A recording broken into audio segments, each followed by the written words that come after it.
বন্ধুসকল, চৰাইবাহীৰ ঐতিহাসিক বুঢ়াগোহাঁই থানৰ ওপৰত পাৰ্ট 2 ভিডিঅ'টো আমি আৰম্ভ কৰিব লৈছোঁ। এই ভিডিঅ'ত আমি এই থানখনৰ ইতিহাস আৰু ইয়াৰ তাৎপৰ্যৰ বিষয়ে কিছু ক'বলৈ যত্ন কৰিম। গতিকে অনুগ্ৰহ কৰি বন্ধুসকল ভিডিঅ'টো শেষলৈ চাই থাকিব।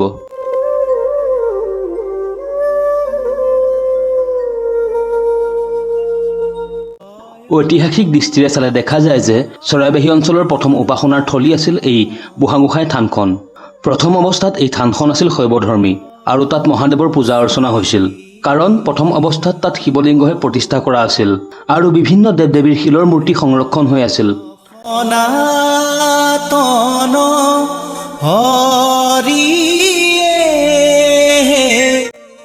বুৰঞ্জী প্ৰসিদ্ধ ৰজা পিতৃহন্তা আৰিমত্তৰ ৰাজত্বৰ সময়ত অসমত শাক্ত আৰু শৈৱ ধৰ্মই বিশেষভাৱে গা কৰি উঠিছিল আৰু পিতৃবধৰ প্ৰায়চিত্ৰৰ বাবে আৰিমত্তই বিভিন্ন ঠাইত মঠ মন্দিৰ বিগ্ৰহ পুখুৰী আদি খন্দাইছিল আৰু তাৰেই স্মৃতি হিচাপে ৰজা আৰিমত্তই চৰাইবাহীত বুঢ়াগোহাঁই থান স্থাপন কৰা বুলি আমি অনুমান কৰিব পাৰোঁ।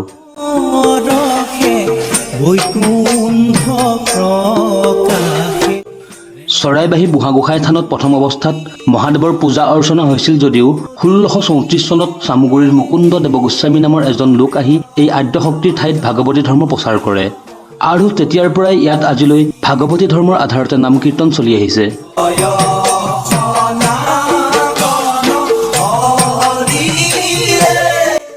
চৰাইবাহীত সমূহ ৰাইজে ঐতিহাসিক স্মৃতিৰে আৰু ঐক্যতাৰে প্ৰতি বছৰে বহাগ মাহত মহাসমাৰোহেৰে প্ৰথম অৱস্থাত বুঢ়াগোহাঁই থানৰ গোসাঁইৰ আসনক এবাৰ মুকলিকৈ বাকৰিলৈ উলিয়াই আনি গোসাঁই উলিয়াই মেলা উদযাপন কৰে।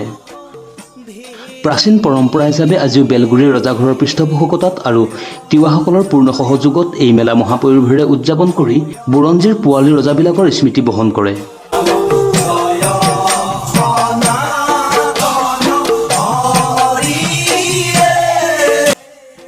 পুৰণি চৰাইবাহীৰ অন্য সম্প্ৰদায়ৰ লগতে জনজাতীয় লোকসকলে এই গোসাঁই উলিওৱা উৎসৱটি প্ৰধান বাৰ্ষিক উৎসৱ হিচাপে পালন কৰে।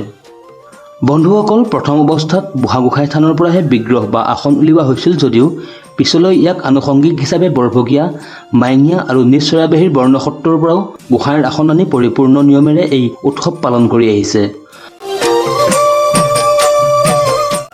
বন্ধুসকল, চৰাইবাহীৰ বুঢ়াগোহাঁই থানৰ পৰা আৰম্ভ হোৱা গোসাঁই উলিওৱা উৎসৱটি চৰাইবাহীৰ এক ৰাজকীয় উৎসৱ আৰু এই উৎসৱত তিৱাসকলৰ ঢোল বাৰু খেলা এক আকৰ্ষণীয় দিশ।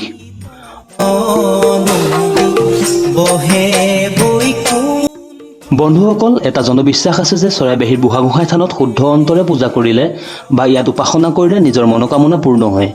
গতিকে আপুনিও এবাৰ আহি এই মন্দিৰৰ পৰা ভগৱানৰ আশীষ লৈ যাওক। বন্ধুসকল, এয়াই আছিল চৰাইবাহী বুঢ়াগোহাঁই থানৰ ইতিহাস আৰু তাৎপৰ্য। আপোনাক পুনৰ এটা নতুন ভিডিঅ'ত লগ পোৱাৰ প্ৰতিশ্ৰুতি থাকিল। ধন্যবাদ।